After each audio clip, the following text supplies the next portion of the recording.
Hello friends, Heidi here from Rain Country. God is good all the time. Today's topic is about how self-sufficiency is really the epitome of being eco-friendly. And before I get into that, I want to explain why this topic came up and I wanted to talk about it. And that was because of a couple of accusations that were thrown by someone who clearly doesn't understand how these things work. So in one of my videos that had to do with preparedness, this person came in and said, I wish you preppers would do something about global warming. And here was some questions, and I don't think she ever replied, but here was some questions I threw out to her. And one was, well, are you doing all these things? And then, of course, bringing up the obvious that we are no longer in a warming trend. We are now back to a cooling trend like we were in the 70s. But also, how does being more self-sufficient and less reliant on big government, how does that cause global warming? Or climate change, if you want to be a little bit more accurate. And then one of the other comments that she made was in a reply to someone else who was talking about a good deal she got on a case of something that she actually had another case of that she had put up some time back. And when she saw a good deal on this case again, she decided to go ahead and buy another one. And she was just sharing this. And so this person came in and said, did you ever think of leaving any for others? And the funny thing about that is these are the common mistakes. This whole idea of, we're not doing anything to help with climate change or being eco-friendly or being green, and that we're the ones that are clearing off all the shelves so that when people need items, there's nothing there for them, like happened in 2020 with the toilet paper crisis. Like what's happened so many times when there's been some kind of water contamination and there's no water bottles or whatever that's preventing people from having access to the city water out of their tap. Or the myriad of other situations that have been going on, especially within the past couple of years, that have caused shelves to be cleared off of necessary items. Before I get more into the self-sufficient thing and the eco-friendly part, those of us who were already prepared when any of these things happened, we were not the ones going in and clearing off the shelves. That would be the people that were unprepared that did that. That would be the people that didn't already have a stash of toilet paper at home, or at least another way besides toilet paper to clean up after themselves. That would be the people that didn't have some kind of water storage at home. Not the ones that already either have water storage or have a rainwater collection or some other form to get water. And that certainly wouldn't be the ones that already had some kind of food supply put up and medical supplies put up that cleaned out all the isopropyl alcohol, bleach, masks, and so on. That would be those that didn't think ahead and already have these things on hand. So I want to clarify that right off the bat. So some people are trying to put the blame on the wrong people. Those who prepare, we don't do things like that. We might buy in bulk, yes. We might buy a 50-pound bag of grain rather than a 5-pound bag. We might go in and buy a case of something rather than a single can or whatever it is. But anyone can do that same thing. And if everybody's doing it equally, the stores would stay stocked. That wouldn't be an issue because the store works off supply and demand. So if they see a higher demand, then they order more of that supply.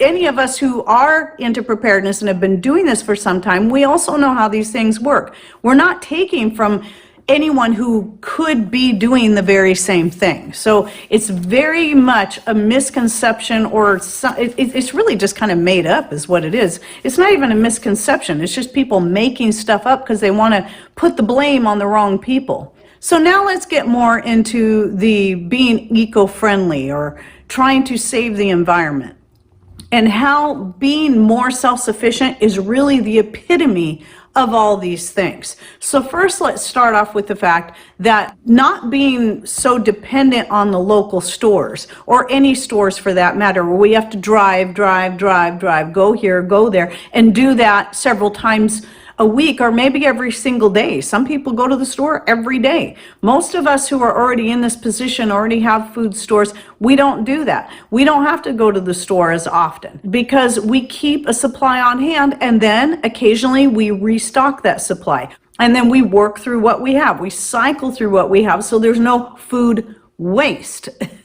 And we also understand how expiration dates actually work. And so we're not throwing that food out just because something magical happened at this particular date and now it's bad. We understand that those things are really bogus when it comes to that. And here's something else that I think is one of the most important things to understand when it comes to recycling. People for centuries have known how to do this. Let's go back to the Great Depression. People knew how to recycle, reuse, and use things up instead of just throwing everything away just because it had a bad this or that, or a little tear, or a little corner of mold on the cheese. People made the most of what they had. I'm just using that as an example, but it goes back longer than that. Long before this whole big push for recycling items started being implemented. What people have been doing all along, and consider those Foxfire books and how people made the most out of what they already had on hand instead of running out of the store and buying new product. They used what they already had. They used things that were around them in nature. And when you look at recycling as the kind that's constantly being pushed, recycle newspapers, recycle bottles, recycle this, you put it all in your bins and you do all this and do that. What a lot of people have no concept of, because they're just listening to what they're being taught, is that I would say, I can't say for every single one of those, but in most cases, the actual sending that off to be recycled and the process that it takes to recycle all that stuff is actually not eco-friendly at all. Okay, sure, you're now taking that item and making it reusable again, but the process it takes from taking it from here to that reusable status, that right there is not at all environmentally friendly. In fact, I have a friend who works for a paper recycling company. And she was telling me all the things that's involved in all the chemicals, the ones that harm our environment, in getting that paper ready to reuse again. So it's really a scam. You'd be a lot more environmentally friendly just taking that paper and using it as fire starter, or using it to write notes on, or whatever it is. There's so many other ways you can reuse paper. Now you're actually causing less damage to the environment. And so I would say the same applies to glass, aluminum, and any of that stuff. And so that's something that you got to realize, is that a lot of people who are more self-sustainable or self-sufficient, not to say any one person can be totally self-sufficient. I don't think that's really possible. But the more we try to be that, usually what goes hand in hand with that is frugality. So instead of going and buying a jar or a bottle or a whatever to use as a container, we reuse the jars and bottles that we already have. Maybe we went down to Costco and we bought a big jar of pickles or green olives or whatever it is that's already coming in jars. We use those up, then we take that jar and use it again and again because the jar's in perfect shape, the lid's in perfect shape. I can even vacuum seal walnuts, pecans, whatever I want in those very same jars once I clean them up. So what I would put out to these people that want to make these accusations, are you doing that same thing? Or are you just sending it off to be recycled and then going buying more? The glass maple syrup bottles, those are great too. You can use those for your own homemade flavored extracts, medicinal extracts, or so many other things. They have great purposes and I use those too. I also have several other examples, and this by no means is going to cover everything. And one is, let's talk about people who raise animals, raise livestock of any kind, whether it be just for the milk, just for the eggs, or for the meat as well. These people naturally are doing so in a much more humane way, a more environmentally friendly way than that meat, eggs, dairy that you buy from the store, especially if it's from anything that's been conventionally raised.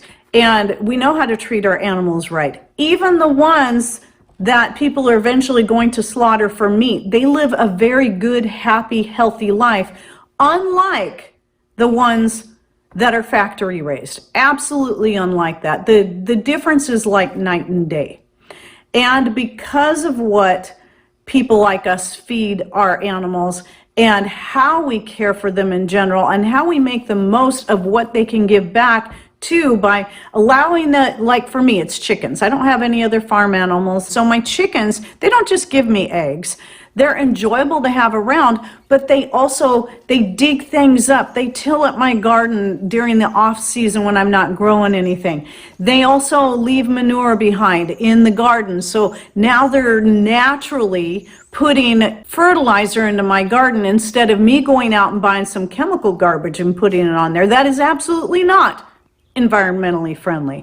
They're also helping to keep, because here our biggest pest is slugs, and by having those chickens, they go eat those baby slugs, the eggs, and anything else that they dig up, and they have seriously reduced our slug population here. So not only are they getting some natural food by doing so the way they should in nature, they're also preventing me from having to use chemical pesticides or whatever, and they eat the other types of bugs too that are pests to the garden. It's just that slugs are our number one thing. That's just part of the whole cycle. And if you look into Joel Salatin, and a lot of you following me right now, watch me right now, know who he is. The way he lays it all out and explains it is so beautiful. It makes you realize this is the way it's meant to be. And then you got to look at the other things that we normally would recycle, such as maybe this flannel shirt that I got here is still pretty new, but once it gets old and starts getting holes in it, I'm going to take this flannel shirt and I'm going to recycle it and make something else out of it, like I've done with other flannel shirts and flannel sheets that were used. Sometimes they were things I found at garage sales, sometimes they were things of ours. That same goes with jeans and t-shirts. These are the three main types of clothing that get recycled the most around here, are flannel shirts, t-shirts, and jeans. Not that I don't recycle any of the others as well, and socks. I've even taken tops of old wool socks and put them into a quilt. And so we learn how to do these things. Instead of just throwing all this stuff away and going out and buying brand new, we might even take that stuff and make a new article of clothing, like I've done with some of my skirts. I have one skirt in particular that's entirely made out of recycled material that I picked up at garage sales. And then there's just the whole idea of switching all the paper products, or most of the paper products we use, out for cloth. So again, I've mentioned this in other videos, and not everything I'm going to mention is for everyone, but how many people that want to point fingers at people like us and say we're not being environmentally friendly, how many of them are using their own homemade cloth napkins out of recycled material, or their own feminine napkins also out of recycled material, or using cloth diapers, or making their own cloth wipes for the bathroom instead of using toilet paper, and using old t-shirts for paper towels instead of going out and buying paper towels. And what about things to cover your food or to store your food in the refrigerator or freezer? A lot of us are getting away from using Ziploc bags, even food saver bags, plastic wrap and the like, and switching that out for glass things, using silicone wraps that can be used again and again and again, or silicone bags, and are not going to end up in a landfill. Or we're going even cheaper than that, and if we have a bowl of something like a salad that we just made out of our garden because we grow a lot of our own food and we still have a lot left, we might cover that with a plate instead of plastic wrap and then stick it in the refrigerator. So again, being more environmentally friendly as well as being frugal and getting away from using so much plastic. And then there's things like this counter right here. This beautiful counter, I'm going to show you a picture right here right after Patrick got it installed. He made this counter from scratch. He had to take all the oak decking off of our equipment trailer because it was wearing out, but he was able to take that same decking and make me this counter right here. He also used that same wood, recycled wood, to make the cabinet in our back bathroom here, and here's a picture of it here. It's beautiful. I love that thing. And by the way, we have a video on this countertop as well as the cabinet for the bathroom, and the cabinets that are down here that this countertop is sitting on used to be the old lower cabinets from our kitchen. So when Patrick went in and redid all the lower cabinets in there, which he built himself, he took these, fixed them up, and put them in here. So now we've got the cabinets in here in this room. This is not my kitchen, by the way. That's the other room. And I have this nice workspace right here that we both use frequently. And then he's taken some old pallets that we've ended up with, like when we bought the solar panels, so we could have another form of electricity. Those all came on pallets. He took those pallets and made them into little boxes so I could store my canning jars in them. And of course now I don't have enough of them, but at the time it was good. But that's what I store a lot of my canning jars in. And actually now I store filled canning jars in there in those same boxes. And it's really helped expand my food storage space by being able to do that. But anyway, made those out of old pallets. A couple more things. There's 2 other shelves that he's made, one in my laundry room and then one in the bathroom that he's made out of, I think old fence boards is the one in the bathroom, and I think the one in the laundry room was just some scrap wood laying around his shop. So making the most of what we have and recycling things that would otherwise just be scrapped. So that's the more natural and old-fashioned way to do it. And another thing is, when we're growing more things, I'm not talking about just plain old grass, because that's just not nature. Yes, grass grows in nature, but a whole bunch of other stuff grows along with it. You've got your dandelions and your plantain, and these are herbs that are medicinal and edible and can add so much to our lives in so many ways and have so many uses. That's just the things that can grow wild in our yards. But just growing grass and not allowing anything else to grow, that's not natural. So when you're trying to kill off all the other weeds, the violets that want to come up in the grass,